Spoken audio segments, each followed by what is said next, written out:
मंगल के सर्व नरेंद्र देवेंद्र नतांग्रि पर्व सर्वज्ञ सर्वातिशय प्रधानम चिरं जय ज्ञान कला निधानम सुमकीली की आनंद की धन की मनोहर धाम हो नरनाथ से सुरनाथ से पूजित चरण गत काम हो सर्वज्ञ हो सर्वोच्च हो सबसे सदा संसार में प्रज्ञा कला के सिंधु हो आदर्श हो आधार में ये शास्त्र राजी अति उत्तम शास्त्र प्यारा जो भी लिखा सच लिखा गुरु ने उचारा जो जो रहस्य इसमें गुरु आप खोलो मैं मौन हूँ अब यहाँ गुरु आप बोलो मैं मौन हूँ अब यहाँ गुरु आप बोलो बोले नंदानंद सिद्ध परमेश्वरी भगवान की देवादिदेव मूल नायक सुमतिनाथ भगवान की शासन नायक भगवान महावीर स्वामी की आचार्य भगवंत कुंद कुंद स्वामी की आचार्य भगवंत रत्नाकर जी सूर्य की आचार्य भगवंत विराट सागर जी विशुद्ध सागर जी विभव सागर जी महाराज की द्वादश संघ जिनवाणी माता की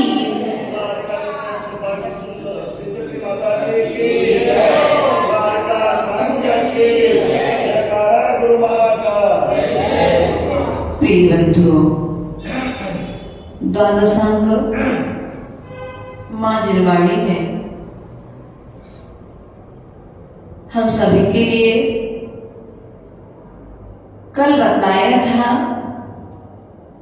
कि चतुर्गति में चतुर्गति अर्थात नरक गति त्रेंच गति मनुष्य गति और देव गति इन चार गतियों के परिभ्रमण का मूल कारण क्या रहा तो श्रावक श्रेष्ठी ने मां जिनवाणी के चरणों में कहा कि हे मां मैंने आज तक दान नहीं दिया क्या मैंने आज तक दान नहीं दिया मैंने आज तक शील व्रत का पालन भी नहीं किया हे मां मैंने आज तक तप के द्वारा तपा भी नहीं हूं और हे मां मैंने आज तक धर्म को धारण नहीं किया इसलिए मैं आज तक इन चारों गतियों के दुखों को भोगते हुए संसार में परिभ्रमण कर रहा हूं लेकिन हे मां मुझे आज इतनी बुद्धि दे दे इतनी सद्बुद्धि दे दे इतनी शुद्धि और विशुद्धि दे दे कि मैं अपनी शक्ति के अनुसार दान कर सकूं धन तो है लेकिन दान देने का भाव नहीं हो रहा तो मां से पूछा ऐसा क्यों कि धन होने के बाद में भी दान देने का भाव है कभी भाव नहीं होता और जब भाव होता है तो मैं दान नहीं दे पाता इसका कारण क्या है तो मां जिनवाणी ने कहा कि देखो बेटा ये भी हमारा कोई अंतराय कर्म का बंध है धन है भाव है लेकिन दे नहीं पा रहे क्योंकि तुमने कभी किसी को दान देते समय अंतराय डाला क्या कोई बोली ले रहा था महेंद्र जी, आपने कहा देखो अभी मत लो, जब कोई नहीं लेगा बोली उस समय तुम समाज की व्यवस्था बनानी पड़ती है ना। अभी आप बोली मत लो, आगे जाकर के बोली ले लेना, जब कोई लेने वाला नहीं देखेगा उस समय ले लेना। अब तुमने सलाह तो अच्छी दी थी, समाज का मैनेजमेंट बना रहे, लेकिन उस समय सामने वाला दान से तो वंचित। अब वो भले ही बात अच्छी थी, समाज का मैनेजमेंट बनाने के लिए बात बहुत अच्छी थी, लेकिन फिर भी अंतराय कर्म का बंध तुम्हें बंध गया। अब तुमने जो अंतराय कर्म का बंध बांधा है, अब तुम कोई स्वयं, अब तुम दान देना चाहोगे, साधु आएंगे, तुम चौका लगाना चाहोगे, चतुर्मास का कलश लेना चाहोगे, जिनवाणी को छपवाना चाहोगे, तो तुम्हारे लिए इन शुभ कामों में विघ्न। तुम दान देने का भाव करोगे लेकिन दान दे नहीं पाओगे। जब चौका लगाने का विचार करोगे तो पट पर पहले से बहुत सारे नाम आ जाएंगे। तुम कलश लेने का भाव करोगे, तुमसे ज्यादा बोली लगा करके सामने वाला कलश ले जाएगा। तुम सोचोगे हम अपना जिनवाणी छपाने में दान कर दें, तो तुमसे पहले ही कोई दूसरा जिनवाणी का पुण्यार्चक बनकर के जिनवाणी। या फिर यहाँ पर इस तरह से भी ले सकते हैं कि यदि पुण्य की कमाई होगी तो धर्म के क्षेत्र में लगेगी, और पाप की कमाई होगी तो भाव तो होगा, लेकिन पाप की कमाई धर्म के क्षेत्र में लग नहीं सकती। ये सिद्धांत है। इसलिए प्रिय बंधुओं, यहाँ पर एक बेटा अपनी माँ से, माँ अर्थात जिनवाणी माँ से यहाँ पर कह रहा है कि मेरे दुख का कारण है कि मैंने आज तक दान नहीं दिया, और मैंने तो दान दिया लेकिन दूसरे को दान देने से रोक दिया है। इसलिए हम कभी कभी अच्छी सलाह देने के चक्कर में कर्म का बंध भी कर लेते हैं, लेकिन हमें ऐसा आज से करना नहीं है। कोई व्रत लेने जा रहा था, ब्रह्मचार्य व्रत, कोई नया बच्चा था, उससे वैराग आ गया कि मैं माता जी महाराज जी के पास जाकर के दीक्षा लूंगा, मैं मुनि बनूंगा। बेटी ने सोचा कि मैं आर्य का व्रत लूंगा, आर्य का बनकर के व्रतों का पालन करूंगी। लेकिन आपने क्या कहा, देखो अभी उम्र छोटी है, पढ़ाई लिखाई कर लो, फिर दीक्षा लेने जाना।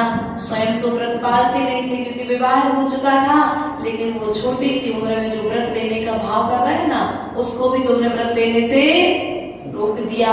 अब तुम चाहते हुए भी भविष्य में जाकर के व्रत पालन कर पाओगे क्या? जब तुमने अच्छे काम से किसी दूसरे को रोका है तो तुम्हें भी उसमें बाधाएं। इसलिए कभी भी कोई भी छोटा मोटा बड़ा नियम लेने जाए तो रोकना मत, उससे ये जरूर कहना भाई यदि नियम के पालन करने में कहीं मेरी जरूरत लगे तो मुझे याद करना, मैं तुम्हारे नियम को पलवाने में सहयोग।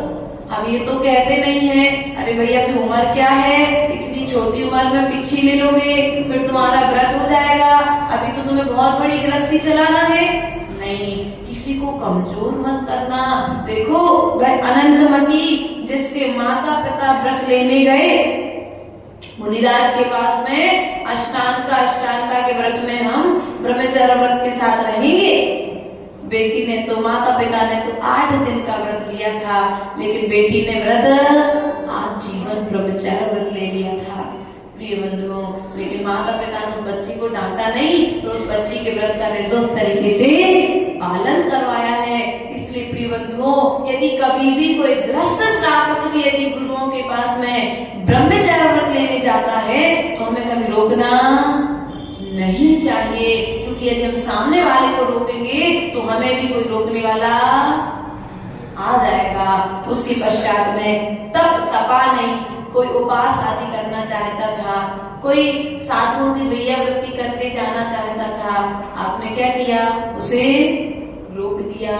कोई रस परित्याग करना चाहता था, कोई स्वाध्याय करना चाहता था, तो आपने क्या किया, नहीं अभी थोड़ी देर बातें कर लेते हैं, फिर बाद में स्वाध्याय कर लेंगे।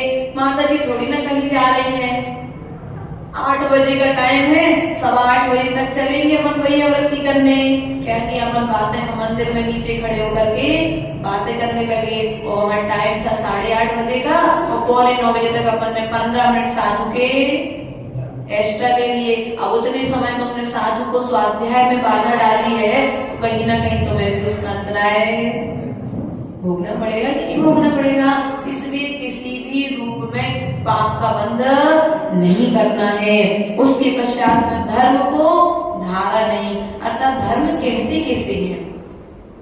दया विशुद्धो धम्मो कहते कि नहीं कहते हैं?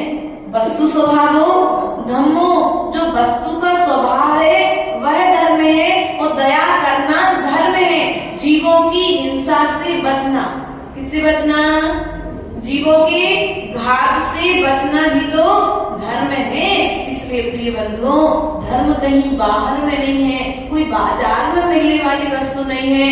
मंदिर में अकेले धर्म होता है कि धर्म घर में भी होता है? बोलो तो भैया, धर्म कहाँ पर हो सकता है? तुम जहाँ पर बैठ जाओ वहाँ पर बैठ करके तुम धर्म कर सकते हो। भोजन बनाना है तो चौके में जाना पड़ेगा, पैसा कमाना है तो दुकान पर जाना पड़ेगा, सोना है तो आपको बिस्तर पर जाकर के सोना पड़ेगा।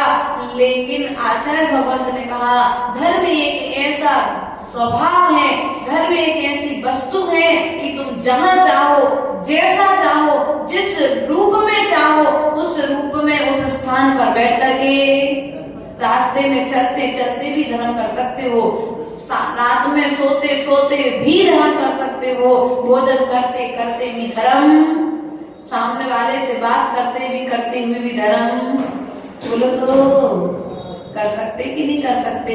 हमारी प्रत्येक क्रिया हमें धर्म करना सिखाती है, लेकिन वह क्रिया यदि कर्म से निर्बंध बना रही है तो धर्म हो रहा है, और वही क्रिया यदि कर्म से बांध रही है तो पाप हो रहा है। बात समझ में आई? बात समझ में आई? यदि हमारी क्रिया हमें पाप से बांध रही है तो अधर्म हो रहा है, और हमारी क्रिया यदि हमें पुण्य से की ओर लेकर के जा रही है, पाप से छुड़ा रही है तो धर्म हो रहा है। इसलिए प्रिय बंधुओं, धर्म कहीं बाहर में नहीं होता है, धर्म हमारे भीतर में विराजमान है। ऐसा आचार्य परमेष्ठी ने हम सभी के लिए मार्गदर्शन दिया है। आज पुनः 5 नंबर की गाथा में आचार्य भगवंत कहते हैं, यहाँ पर रत्नाकर सूर्य जी बतलाते हैं, क्या कहते हैं, इस बात को आज पुनः हम यहाँ पर जानने और समझने का प्रयास करेंगे। क्योंकि पाप का मूल कारण है, संसार भ्रमण का मूल कारण है कसाय। कौन है? बोलो तो। कसाय कब करते हो? सुबह, शाम, दोपहर में। भोजन का टाइम तो, अरे तुम लोग हंसने लगते हो, भोजन का टाइम तो फिक्स है, लेकिन कसाय का टाइम महेंद्र जी नहीं, 12 से 1 बजे तक कसाय करूंगा, इसके बाद क्रोध। भोजन का टाइम तो फिक्स है कि भैया 11, साढ़े 11 से 12 के पहले तक भोजन हो जाएगा। सामयिक का टाइम फिक्स है कि जितने भी 4 संधि काल है उन 4 संधि कालों में सामयिक करना है। स्वाध्याय का काल फिक्स है कि संधि कालों को छोड़ करके इस जीव को स्वाध्याय करना है। प्रतिक्रमण का काल भी फिक्स है, सामयिक के पूर्व ही प्रतिक्रमण करना है। ये सब बातें फिक्स है, लेकिन कसाय का काल फिक्स अरे करना ही है तो टाइम फिक्स करके कर लो। फिर सामने वाले को बुलाओ कि भैया मुझे कसाय करनी है, इतने टाइम तुम बैठो, मैं तुम पर क्रोध करूंगा। दुकान पर जाओ, दुकान पर जाकर के बैठो, बोलो भैया इतने टाइम में लोभ करूंगा, इसके बाद में लोभ है। मंदिर में आकर के बैठो तो जितने समय सबको तिलक लगाया जा रहा होगा उतने समय में मान करूंगा, बाकी अन्य समय मान। बोलो तो बात थोड़ी बच नहीं रही क्या? करता कौन है ये सब काम? हम करते हैं या फिर आप करते हैं? हम में से कोई ना कोई तो करता है। इसलिए यहाँ पर जो बात चल रही है हमारी बात चल रही है। किसकी बात चल रही है? हमारी बात चल रही है, हम सभी की बात चल रही है, क्योंकि हम सभी को ही तो पापों का त्याग करके, कसायों का त्याग करके भगवान बनना है। क्या बनना है? भगवान बनना है। पक्का में कि झूठी झूठी? भगवान बनना है तो आचार्य परमेष्ठी ने कहा कि माँ जब एक माँ जब अपने बेटे को दुग्ध पान कराती है तो माँ का दुग्ध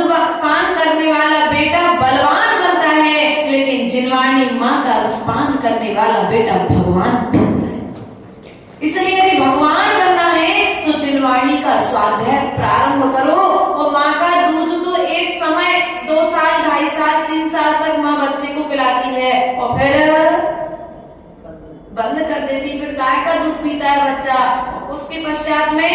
लेकिन ये दूध ऐसा है, जिनवाणी का दुग्ध पान ऐसा है कि 8 वर्ष से लेकर के अर्थात 45वें दिन से लेकर के मरण पर्यंत तक यदि इस दूध को जीव पीता है तो इस दूध को पी करके ये जीव निश्चित भगवान क्या किया था। बच्चा 45 दिन का हुआ, नगर में मुनिराज आए थे, माता जी आए थे, आपने कहा महाराज नमोकार मंत्र सुना दो। क्या हुआ? जिनवाणी का रसास्वादन, बोलो तो, जिनवाणी का रसास्वादन करा दिया ना। अब जिनवाणी का रसास्वादन क्यों कराया है? क्योंकि जिनवाणी का रसास्वादन अभी इस उम्र में कर लेगा, अर्थात अभी बीज में जल दे दिया जाएगा तो फिर पेड़ बनने के बाद पानी देने की जरूरत है। अभी जड़ में पानी डाल दो तो भविष्य में पेड़ में पानी डालने की जरूरत है।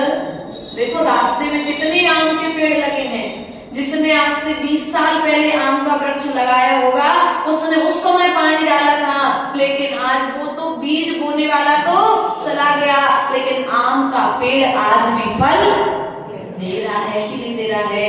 इसलिए यदि तुम चाहते हो कि भविष्य में तुम्हारी गर्भ से जन्म लेने वाली संतान तुम्हें भविष्य में आगम का जिनवाणी का नीर पिलाए, जिनवाणी का दुग्ध पान कराए, तो आज तुम्हें अपने बच्चों को जिनवाणी का रसास्वादन, आज माँ जिनवाणी का दूध पिलाने के लिए पहले तुम्हें जिनवाणी के पास में लाना पड़ेगा। प्रिय बंधु, आचार्य परमेष्ठ यहाँ पर यही बात कहते हैं कि यदि यहाँ पर इस जीव ने संसार परिभ्रमण का कारण उसकी कसाय रही है, और कसाय का त्याग किस प्रकार से हो या कसाय किस किस प्रकार से की है, इस विषय में परमेष्ठी आचार्य परमेष्ठी कहते हैं कारिका नंबर 5 के माध्यम से। दद्धोग्निना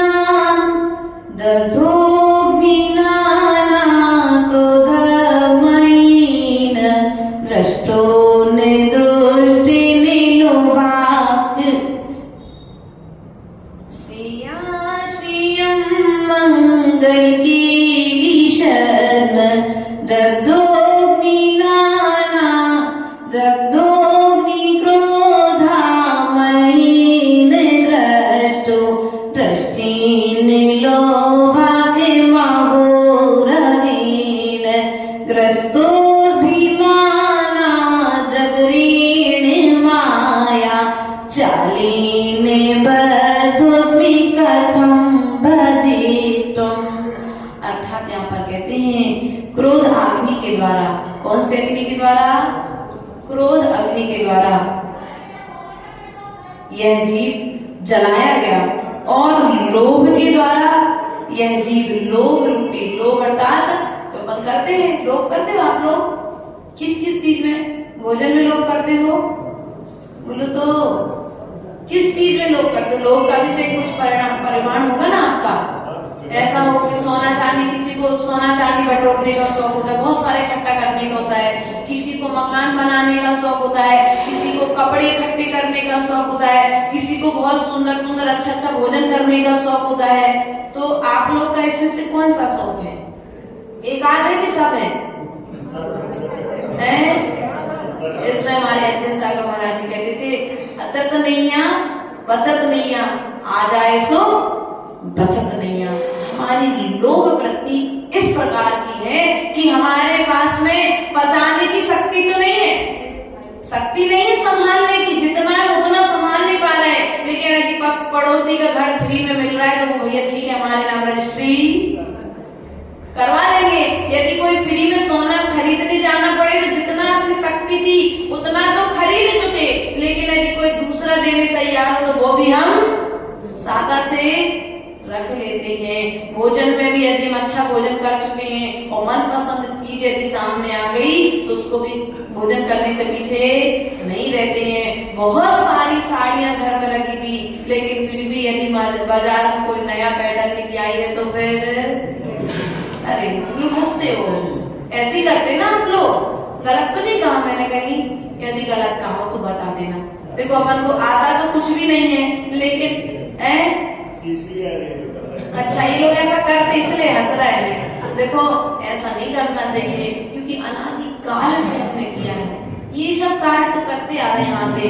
यहाँ पर कहते हैं क्रोधाग्नि से मेरा दिन यहाँ जल रहा हूँ हे प्रभु, मैं लोभ नामक सांप से काटा गया हूँ हे प्रभु, अभिमान की खल राग से अज्ञान बस में ग्रस्त हूँ, किस भांति हो स्मृति माया जाल से मैं व्यस्त हूँ। अर्थात क्रोध अग्नि से, कैसे, कौन सी अग्नि?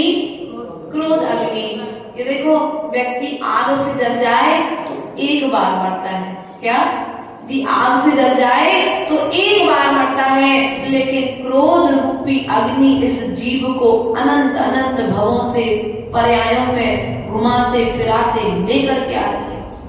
आ रही कि नहीं आ रही? कमठ का क्रोध पारसनाथ के साथ 10 भाव तक चला। कितनी भाव तक चला? 10 भाव तक। क्रोध तो देखो कितना तीव्र क्रोध, जैसे ही उसने उस जीव को देखा वो तत्काल बदला लेने का जाति स्मरण हो जाया करता था, इसलिए बदला लेने का भाव भी उसके मन में आ जाया करता था। कई बार संसार में ऐसे प्राणी होते हैं जिन्हें देख करके हमारे परिणाम भी, किन्हीं किन्हीं जीवों को देख करके अनायास बहुत अच्छे बैठे हैं और बैठे बैठे गुस्सा, अच्छी बात में चलेगी तो गुस्सा, कारण कोई पूर्व जन्म का कोई पाप कर्म हृदय में आकर के उस क्रोध को ला करके कर्म से बांध रहा है। इसलिए क्या करो, इस क्रोध को तो छोड़ोगे नहीं, क्रोध को नहीं छोड़ सकते। सबको छोड़ देंगे माता जी, लेकिन क्रोध नहीं छोड़ सकते। नहीं, ऐसा नहीं करना है। जितना बन सके, जितना अधिक मौन रहोगे उतना अधिक क्रोध से दूर रहोगे, और जितना बोलते रहोगे, जितना बोलते रहोगे उतनी उतनी कसाय तुमसे पास में रहेगी कि नहीं रहेगी।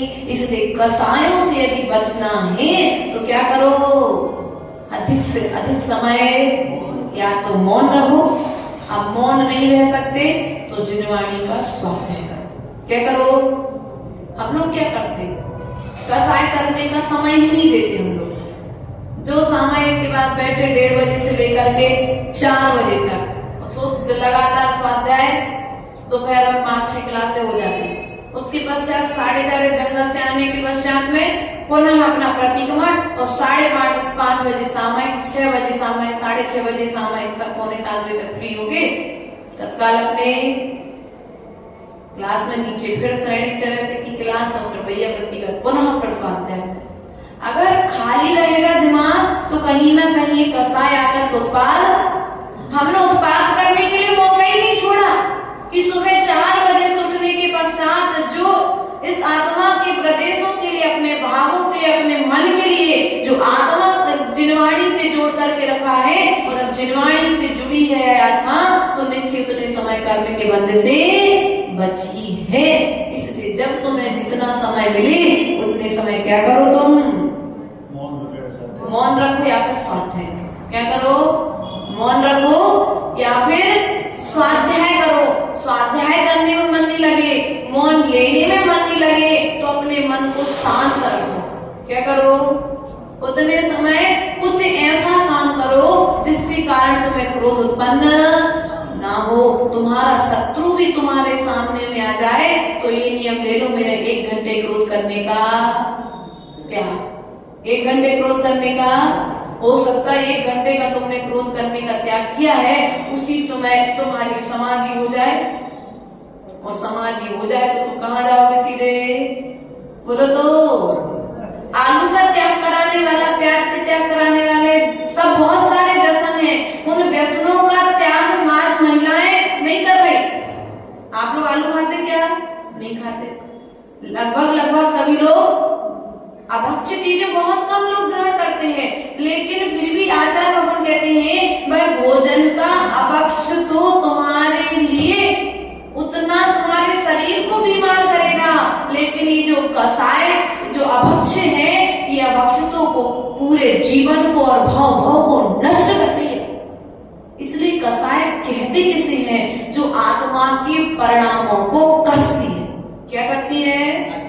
जो परिणामों को, कौन से परिणामों को? आत्मा के परिणामों को जो कस देती है वह कसाय कहलाती है।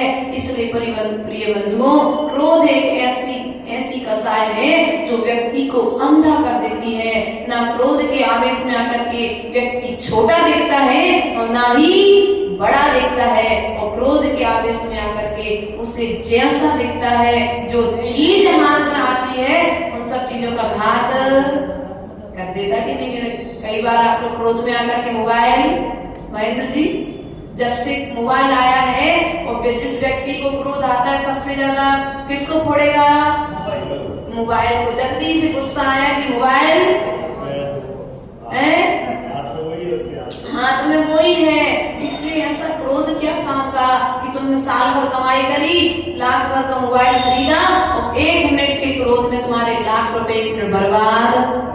क्या काम? तुम्हें मोबाइल की कीमत होगी तो तुम क्रोध छोड़ दोगे। बताओ, मोबाइल की कीमत के चक्कर में व्यक्ति फिर बाद में रोता है, लेकिन ऐसा हम अपने वालों पर क्रोध करके अपनों के दिल कितने तोड़ते हैं।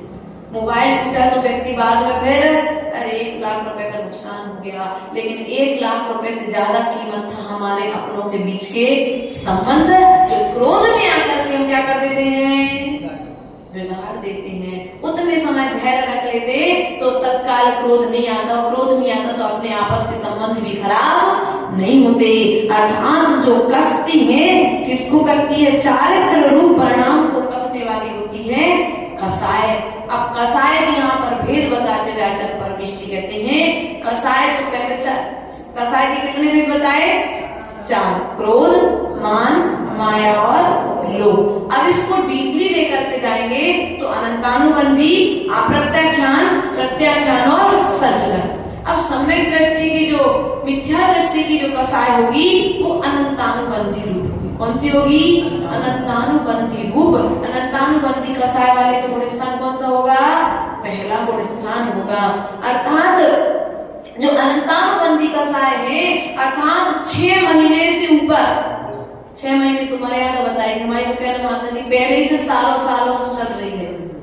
बचपन से ही कहीं 2 भाइयों का झगड़ा हो गया, 20 साल से एक बिल्कुल दीवार से दीवार लगे एक साथ रहते हैं, लेकिन आपस में बोलते, ऐसा भी वर्तमान में देखने में आ जाता है। एक साथ मिलते, एक साथ बैठते, दुकान बिल्कुल दीवार से दीवार लगी है, लेकिन आपस में बोलते। अब बताओ, ऐसे अनंतानुबंधी कसाय किस काम की, जो तुम्हारे लिए इस भाव में भी दुख दे रही है और अगले भाव में जाकर के भी दुख देने वाली है। इसलिए अनंतानुबंधी जो कसाय है वो नरक गति का कारण। कौन सी कसाय?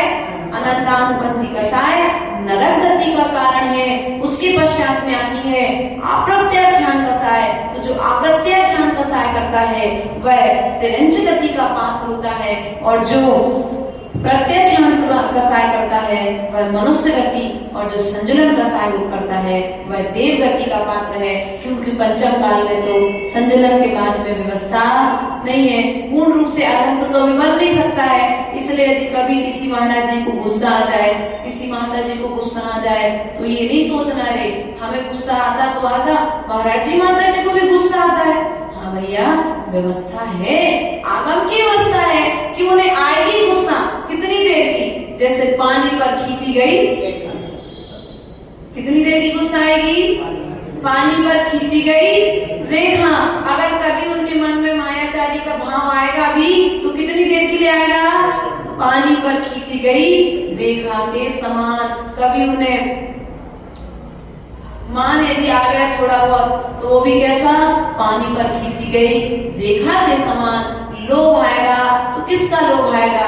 धर्म करने का ही लोभ आएगा, और किसी वस्तु का तो नहीं लोभ, क्योंकि वो सब कुछ छोड़ करके आ चुके हैं। इसलिए प्रिय बंधुओं, आचार्य भगवान कहते हैं अब क्रोध आता है, मान भी आता है, मायाचारी भी आती है और लोभ भी आता है। तो इसको जीते कैसे? क्या पूछा पुत्र ने माँ जनवाणी से कि हे माँ, ये सब मुझे आते तो है, पक्का है, क्योंकि संसारी जीव हूँ और जब तक संसारी हूँ तब तक कसाय मेरे साथ में रहेगी। तो मैं इस क्रोध को कैसे जीतूं, इस मान को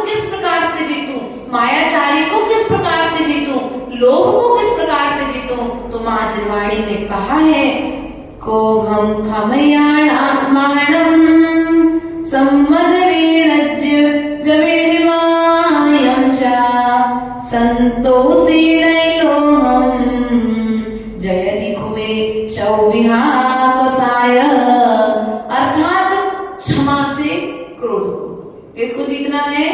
क्षमा से क्रोध को जीतो, मार्दव से मान को जीतो, आर्दव से माया को जीतो और संतोष वृत्ति से लोभ को यदि तुम जीतोगे तो ये मनुष्य पर्याय पाना सार्थक हो जाएगी।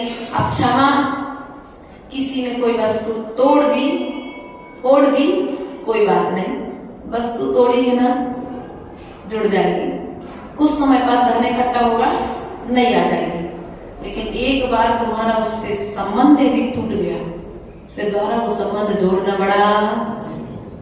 बिजली के तार यदि टूट जाए तो जोड़ना बहुत सरल है, लेकिन यदि दिलों के तार यदि एक बार टूट जाए, बेटे के, पिता के, भाई भाई के, देवरानी जेठानी के, सास के, बहू के, माँ के, बहन के यदि टूट जाए तो फिर जोड़ना बड़ा। महेंद्र भैया आप भी गृहस्थ हो और आप लोग भी गृहस्थ हो, ये कंडीशन आप लोग के बीच में कई बार बनती है। इसलिए प्रयास करो, जब कहीं कोई अपनी विपरीत परिस्थिति बने उस समय को टालने की कोशिश करो। यदि लग रहा है कि हाँ अब यहाँ पर मुझे क्रोध आ सकता है तो उतने समय के उस स्थान से, आचार्य गुरुदेव यही कहते थे, या तो मौन ले लो, बहुत तेज क्रोध आ रहा है, या तो मौन ले लो या स्थान से हट जाओ। क्या करो उस समय? स्थान से सामने वाला अकेला किस पर क्रोध करेगा? थोड़ी देर चिल्लाएगा फिर अपने आप शांत। लेकिन हम क्या करते हैं, सामने वाले ने क्रोध किया तो बहस करने के लिए, जवाब देने के लिए, सफाई देने के लिए, सफाई करने के लिए नहीं, सफाई देने के लिए। हमारी तो गलती नहीं है, तो हम सफाई देने में, और क्या होता है उससे, आप सफाई दी तो जैसे एक तो क्रोध पहले से आ रहा था, गुस्सा पहले से आ रहा था, तुमने अग्नि में घी, अब क्या होगा? क्रोध भड़केगा, मतलब क्रोध बढ़ेगा तो मान का घात भी होगा और मायाचारी, और मायाचारी के माध्यम से नाना तरह के झूठ को सच और सच को झूठ करने का प्रयास करोगे, नाना तरह के उपक्रम। एक कसाय के अंतर्गत व्यक्ति को फिर सभी कसाय करनी पड़ती हैं, इसलिए मात्र एक पर विजय प्राप्त करने का पुरुषार्थ करो। पूरे जीवन काल में मान दिखता नहीं है, मायाचारी दिखती नहीं है, लोभ दिखता नहीं है, लेकिन दिखता कौन है? बोलो तो, दिखता कौन है? क्रोध। और क्रोध करता कौन है? हम स्वयं ही करते हैं ना।